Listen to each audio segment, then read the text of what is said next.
Francis Ngannou was the undisputed heavyweight champion of the UFC.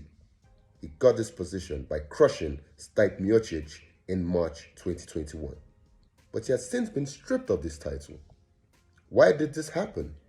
We'll dive into this after the break.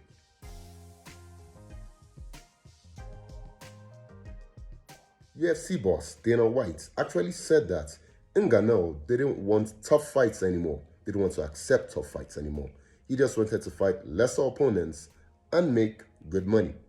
But what did Ngannou have to say about this? Ngannou said it had to do with contract negotiation. There were three major sticking points to Ngannou's contract negotiations.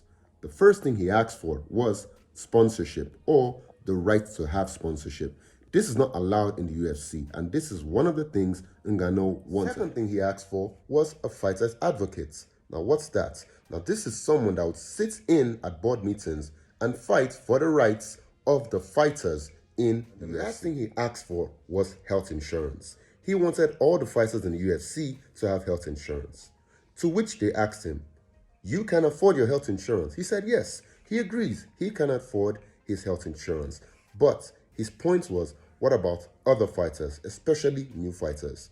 Now, these are fighters that get paid $10,000 or so if they lose a fight.